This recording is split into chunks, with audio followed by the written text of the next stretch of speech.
Thank you for downloading this podcast from the British Theatre Guide. For more information about British Theatre Guide, please visit britishtheatreguide.info. Pulitzer Prize-winning playwright Annie Baker's Circle Mirror Transformation, which was voted one of the top 10 plays of 2009 by the New York Times, Time Out and The New Yorker, is being revived by director Bijan Sheibani for Home Manchester in March 2018. Set in a creative drama class in a community centre in Vermont, the cast comprises Amelia Bullmore as Marty, Anthony Ofoegbu as James, Sian Clifford as Theresa, Con O'Neill as Schultz, and Yasmin Paige as Lauren. Just over a week before the production opened, I managed to grab a brief word with two of the cast in their lunch break during rehearsals. I'm Sian Clifford, I'm playing Theresa. And I'm Anthony Ofoegbu, and I'm playing James, the husband of Marty. Yeah. And this is in Circle Mirror Transformation, a title that gives nothing away at all. So what's the play about? What is it about? Everything and nothing. It's about relationships. There are 5 characters, and the play takes place over 6 weeks, 6 Saturdays. We're all participating in a class. In a community centre in Vermont. Yeah. So how's the New England accent then? Throughout the summer. New. Well, his character is from like all over the show. Yeah. I don't... We're both actually, in fact our accents I think are supposed to be the most similar. So we have and actually that can be quite challenging because usually when you're doing an American play everyone's on the same, but we actually have 3 different accents going on in this. So you've got to be careful not to pick up other people's sounds, but we're like singing harmonies with accents. Yeah, exactly. Yeah, I think my character has moved all over the States and abroad. Yeah. I've lived abroad, my father being in the military. And so then there was then license not to sort of specify a distinctive accent for any one particular area, which is good because, and so people say, well, I don't know how they address it as a mid-Atlantic or, a generic American accent, general, yeah, whatever that means, but it's certainly not from Vermont. We've got a couple of people on there. Yeah. So have you had somebody training you on the accent, or is it just something? The wonderful Michaela Kennan, who has liberated us from our fears, and well, has given me great encouragement to follow through, and Yeah, it's about committing to it.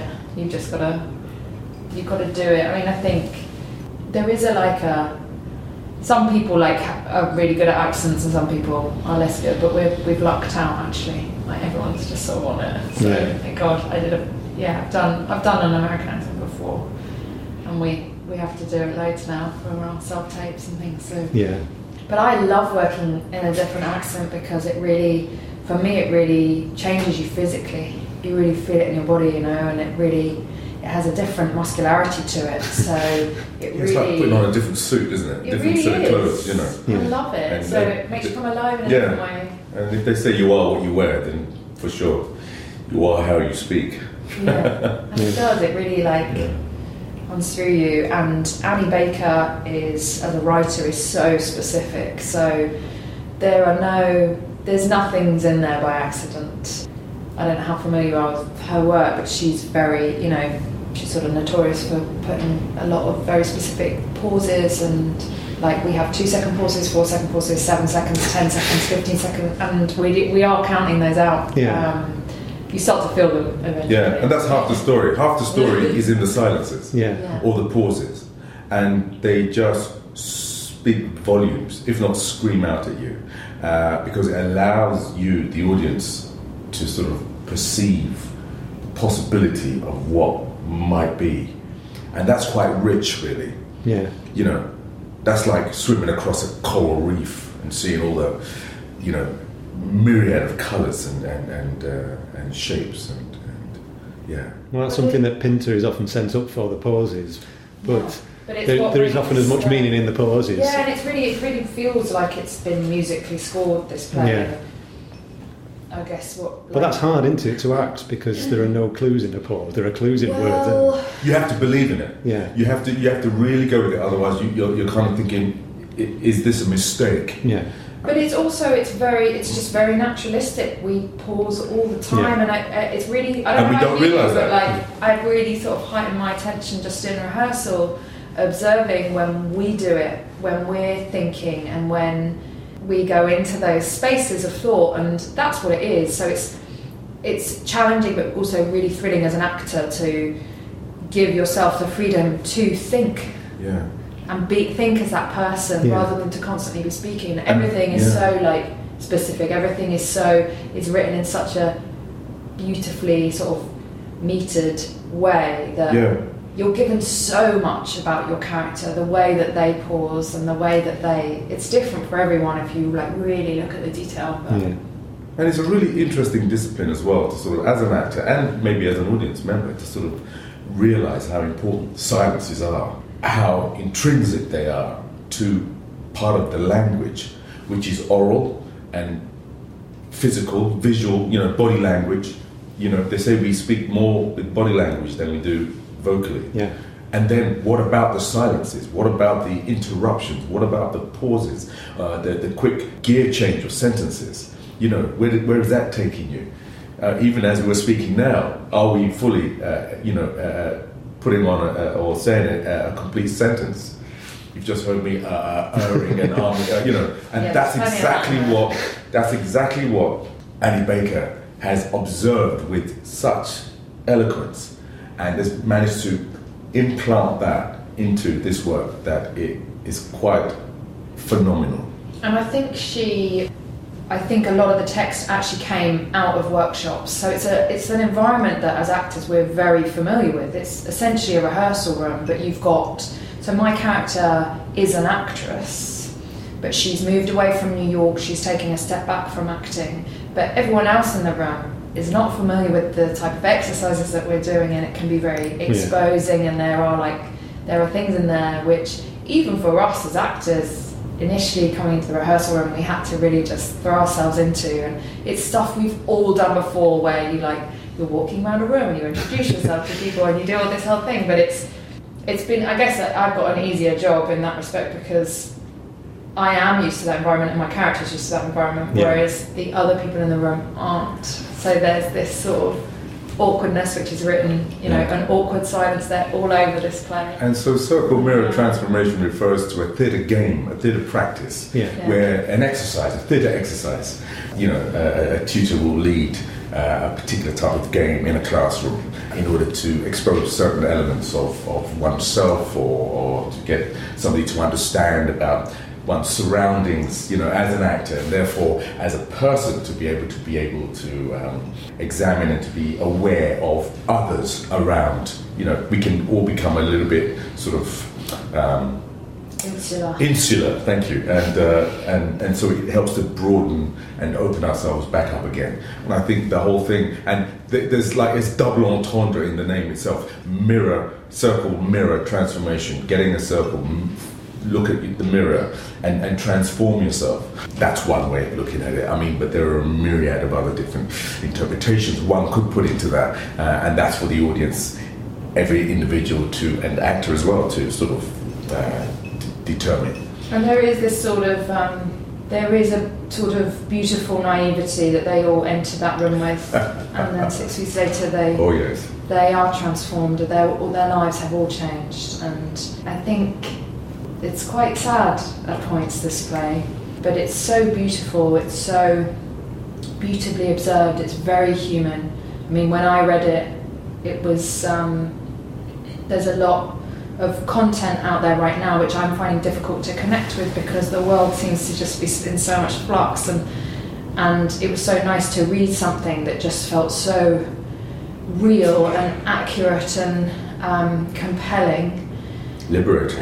It's about, my favourite stories are about humans desperately trying to connect and just missing each other all the time, and I think I'm pretty sure it's one of the most important things that we're here to do as humans is to try and learn how to connect with each other more deeply, and I feel like that's definitely an underlying reason why these people have shown up in this room, and it's so interesting what happens to them. I don't want to give everything away, but it's so there's some kind of through the rehearsal room it tells them we can use these days the word meta. It's much more commonly used. One time you could only use the word meta theatrical in academic circles, but now people it's seem universal. to So through this it's telling a wider story about people.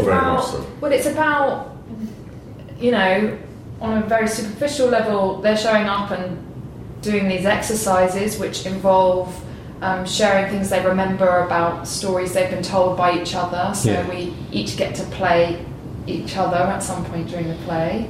That might not make sense on an audio, but it will come to it.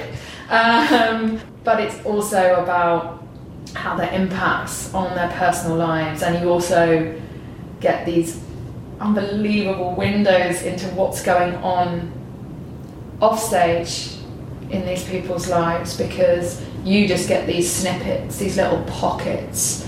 I mean, there's 31 scenes in the play, and it really whips along, despite the pausing, because the pauses it is scored. They're all necessary, but you get these little moments where you see them, what the exercise that they're doing, but you get to see what's really going on underneath, probably more in the sinuses, but also how the exercises develop and how comfortable they become by the end with certain exercises, because some things are repeated. Well, I suppose you're in a room with a group of people, and over a course of 6 weeks you get familiar with those people, and so you get more comfortable, and you're able to free yourself up more, and I was going to say expose yourself more, but reveal yourself more. And but what is revealed is quite telling, it's quite moving. I'll leave it there, because I think that's I mean, meta is the word, because we're literally in this process, getting to know each other as a group of people, collaborating. You start to think through that. It's quite complicated. We just did a run this morning, and I was saying to Yasmin, who plays Lauren in the cast, wonderful, she's amazing, and just like, because it's so naturalistic, which I love that style of acting, it's really challenging having to keep stripping away, and it does make it really, really fresh every time, because you have to just, every time we go again, it's like, okay, you've got to find something new, you have to just be there, you have to be absolutely present. And what's sort of amazing about that is, because it's so naturalistic, I'm finding that depending on my mood, as Sian coming in every day, it's really impacting what's happening in the runs. And just that sort of the parallel lives of us and our character, for me personally, I don't know about you, but it's getting very blurry. I mean, I can big time relate to my character anyway, aspects of her, I'm going to say of me, like many years ago. I think I'm hoping I've moved on a bit from Theresa. But, although you're way too nice to play your character. Well, this is what everybody's saying. I'm way too nice and too giving, and which then suggests that James is not so nice and so giving. But he must be in a way, and yet, ... He's charismatic. Theresa thinks so.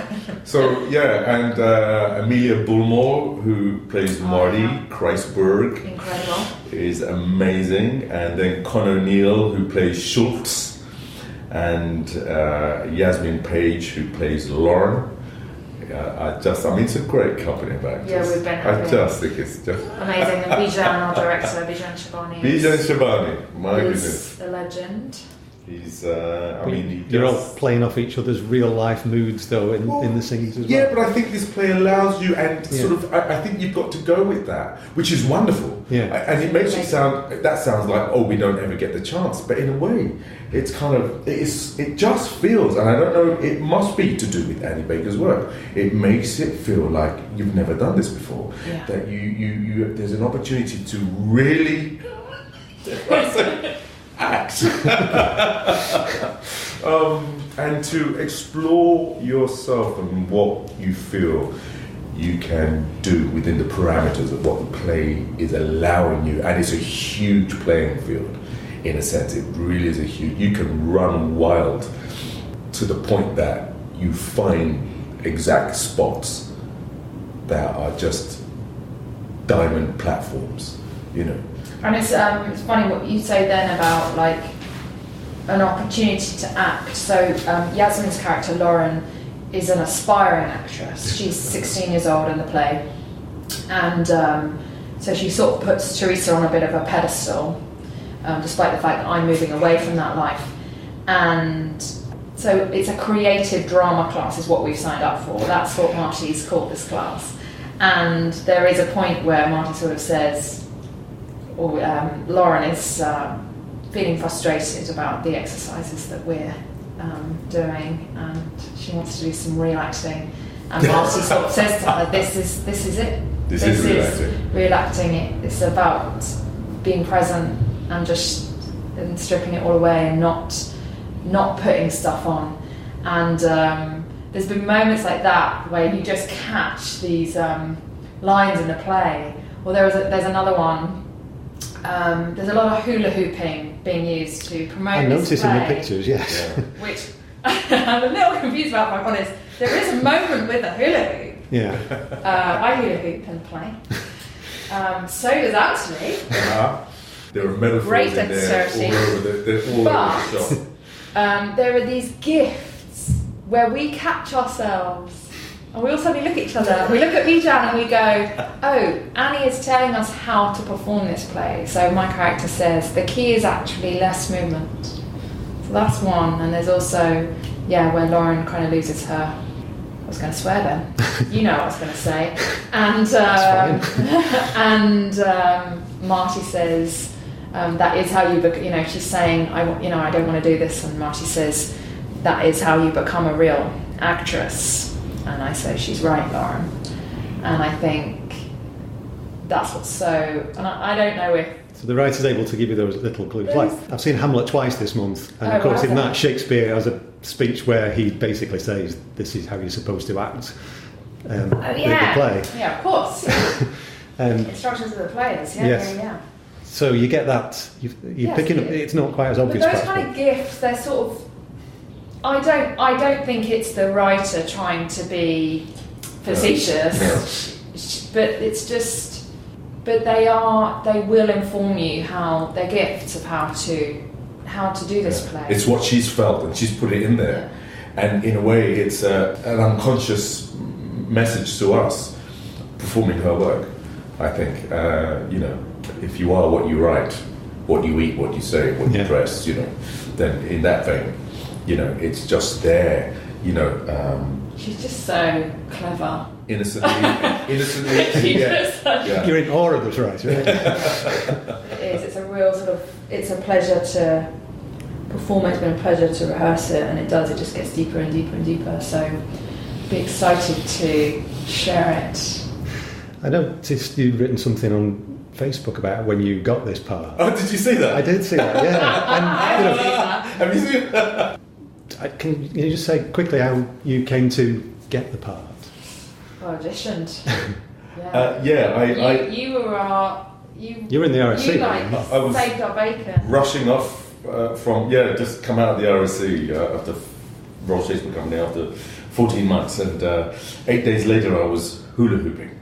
So go figure. I have no idea what I'm doing here. Somebody must have seen something and thought I was, or else it's all a big. But I feel very fortunate. He was hard to find. Very, very fortunate. He was found, and he's the dream. Well, that's I auditioned ages ago, so I'd known about it. So we still yet to have this chat because I don't know. You just throw something, and the director just said, "Swim, keep swimming." And we haven't stopped yet, which is great, And when half the play is drama rehearsals anyway, you get confused about what's the play and what's actually rehearsal. It's in some ways, but it's all about discovery. Again, it actually it just feeds the play, just informs the play, it nourishes the play in the right way. One, because we're familiar with that environment, but two, because we're living it as we're creating it. So it's great.